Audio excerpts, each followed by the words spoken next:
बिस्मिल्लाहिर्रहमानिर्रहीम। अस्सलाम वालेकुम स्टूडेंट्स। आज हम लोग जो है वो रैंडम नंबर्स जो है वो कंप्यूटेशनल फिजिक्स के अंदर जो है वो डिस्कस करेंगे। और रैंडम नंबर्स जो है वो क्या होते हैं और किस तरह से जनरेट किए जाएंगे और कंप्यूटर में उसको कैसे जनरेट किया जाता है या कंप्यूटर की सीक्वेंस को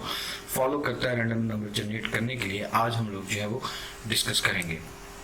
रैंडम नंबर जो है वो हमारे प्रोसेस जो है वो साइंस के अंदर जो है वो हम उसको किस तरह से देखते हैं। अगर हम साइंस के अंदर देखें या फिर हम अपनी रियल लाइफ के अंदर जो एवरीडे हमारी लाइफ है उसके अंदर अगर हम इसको देखें तो हम देखते हैं कि बहुत सारी सिचुएशंस जो हैं वो ऐसी हैं जिनके अंदर जो है वो हम ये डिस्कस कर जिसके अंदर हम जो लोगों को ये पता चलता है कि हमारी जो नेचर है वो भी स्टोकेस्टिक है। इसका क्या मतलब है? इसका मतलब ये है कि हम लोग प्रेडिक्ट नहीं कर सकते किसी एक इवेंट की होने के मुशाहिदे के साथ हम लोग प्रेडिक्ट नहीं कर सकते कि इसके बाद भी ऐसा ही होगा इन्हीं इनिशियल कंडीशंस के हिसाब से। तो हम कह सकते हैं कि हमारी जो नेचर है, कायनात की जो नेचर है वो भी स्टोकेस्टिक है।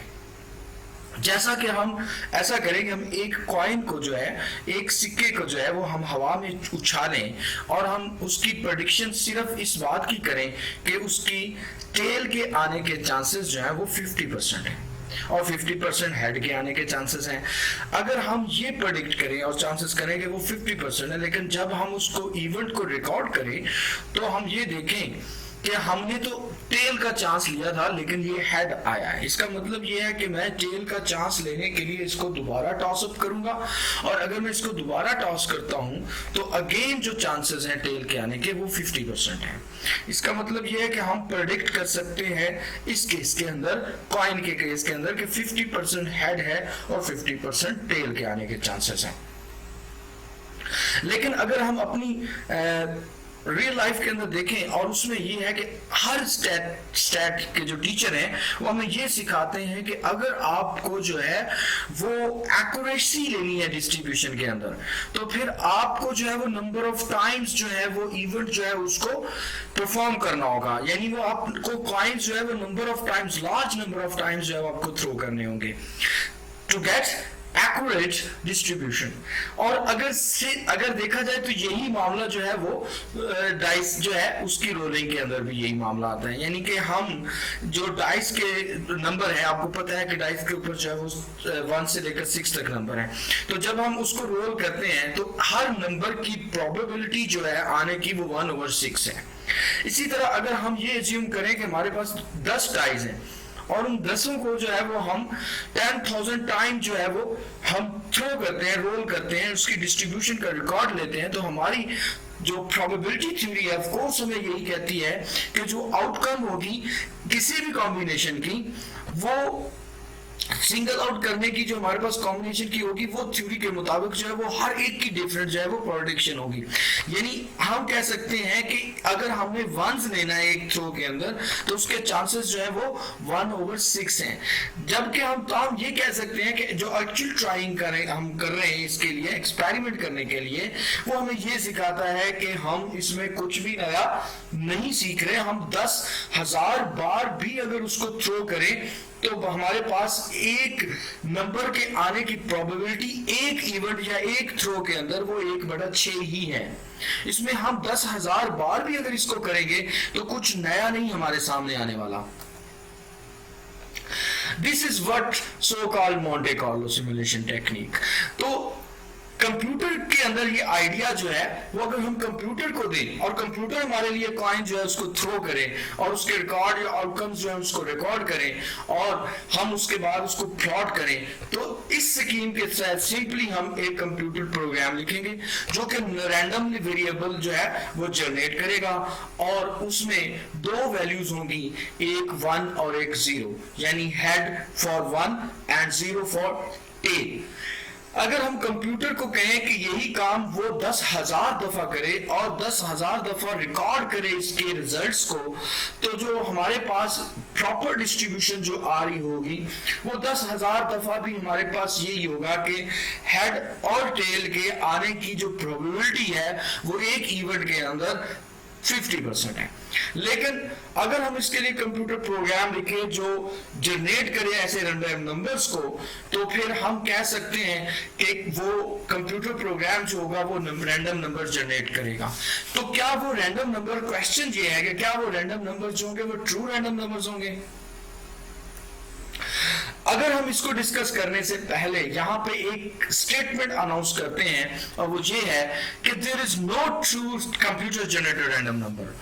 कोई कंप्यूटर जो है वो ट्रू जनरेटर नंबर जो है वो नहीं जनरेट करता, रैंडम नंबर जो है वो ट्रू रैंडम नंबर जो है वो जनरेट नहीं करता। It's all based on the probability, it all based on the chances. Computer has only finite precision, क्योंकि कंप्यूटर के पास लिमिटेड नंबर ऑफ बिट्स हैं और वो उन्हीं को रिप्रेजेंट करेगा, किसी भी नंबर को जो है वो रिप्रेजेंट करने के लिए। इवेंचुअली क्या होगा, वो सीक्वेंस जो होगा नंबर का जो जनरेटर ने किया है वो बार बार इसको रिपीट कर रहा होगा उस सीक्वेंस को। सो हम कह सकते हैं कि तमाम जो नंबर्स हैं जो प्रोड्यूस होंगे कंप्यूटर से, उन्हें हमें केयरफुली जो है वो एक सीरीज के अंदर देखना होगा, और कुछ पॉइंट के ऊपर जाके हमें नोटिस होगा कि जो नंबर रिपीट कर रहे हैं अपने आप को बार बार, वो एग्जैक्टली द सेम सीक्वेंस के अंदर आ रहा है और उसकी सीक्वेंस जो है वो बिल्कुल एक जैसा ही आ रहा है। इसके वजह से हम इसे कहते हैं कि जो हमारे पास ये वाली जो सिचुएशन आती है जिसमें नंबर जो है वो अपने आप को रिपीट करते हैं एक सीक्वेंस के अंदर, इसको हम पीरियड ऑफ जनरेटर कहते हैं। तो अब एक एग्जांपल जो है इसके लिए जो है वो हम इलस्ट्रेट करते हैं, उसमें हम देखते हैं कि एक प्रोग्राम हम एज्यूम करते हैं और उसका काम जो है वो ये है कि वो एक सिंपल प्रोसेस जो उसको सिमुलेट करे, जैसे rolling one dice and record the outcome. इस लिहाज से अगर 10,000 अक्रेंसेस जो है उनको हम इवेंट्स की देखें तो हर दफा पॉसिबिलिटी यही कहती है कि हमें स्टैटिस्टिकल जो एरर है वो 1% मिल सकता है। तो हम ये करते हैं कि हम कंप्यूटर से जो है वो 60,000 इवेंट्स जनरेट करवाते हैं, और अगर कंप्यूटर जो है वो रैंडम नंबर्स जो है जनरेट करता और 10,000 उसका पीरियड है, तो फिर एक्चुअली क्या होगा, स्टैटिस्टिकल जो एक्यूरेसी होगी कॉरस्पॉन्डिंग टू 10,000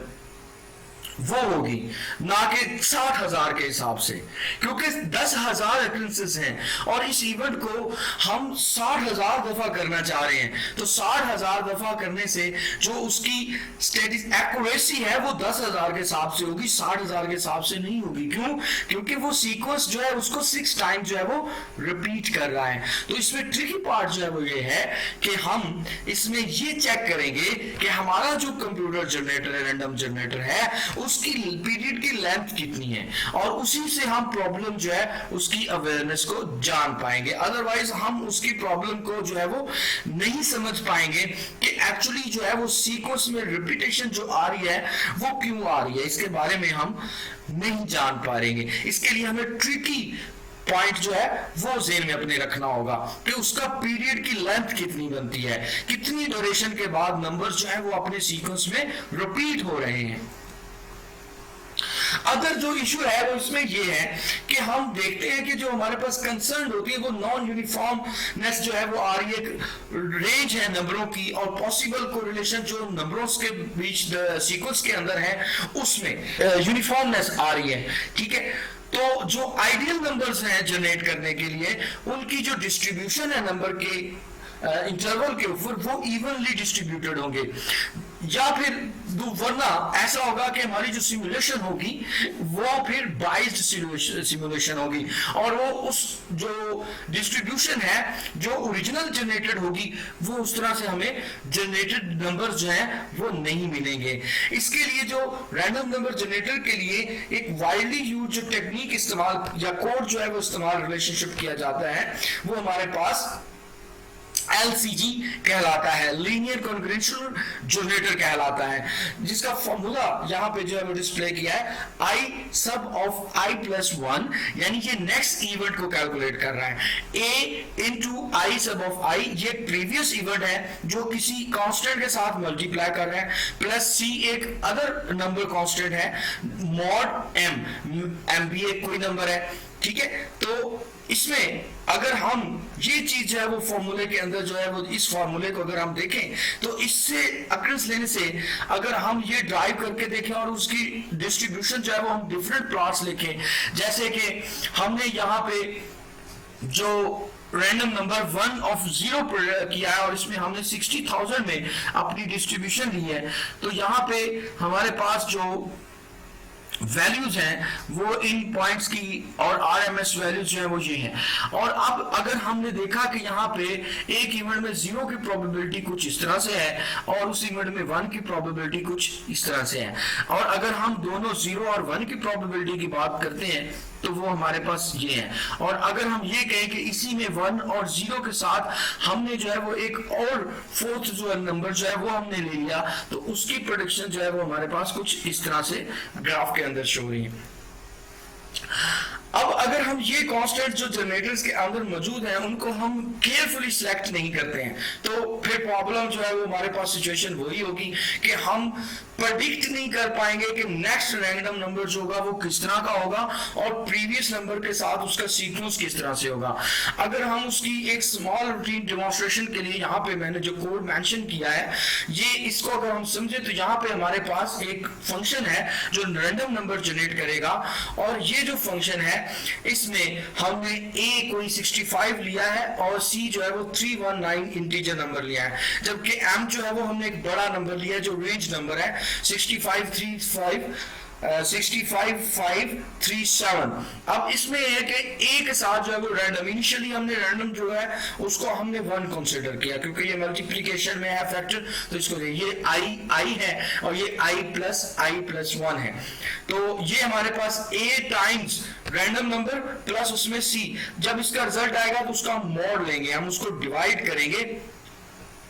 उसका हम रिमाइंडर जो है वो कैलकुलेट करेंगे सी के अंदर, तो ये हमें देगा उसका मॉड, यानी उसका रिमाइंडर जो होगा वो रैंडम में जाके सेव हो जाएगा, ठीक है, जो हमें वापस बचता है। ठीक है, फॉर एग्जांपल इसमें हम ये कहते हैं कि हमारे पास m की वैल्यू जो है वो यहाँ पे बहुत बड़ी हमने वैल्यू ली है, और अगर हम 10 रखें और a की वैल्यू हम 7 रखें और c की वैल्यू हम 0 रखें, तो ये देखें कि क्या होगा, ये 1 है तो ये 7 है, 7 + 0 7 डिवाइडेड बाय,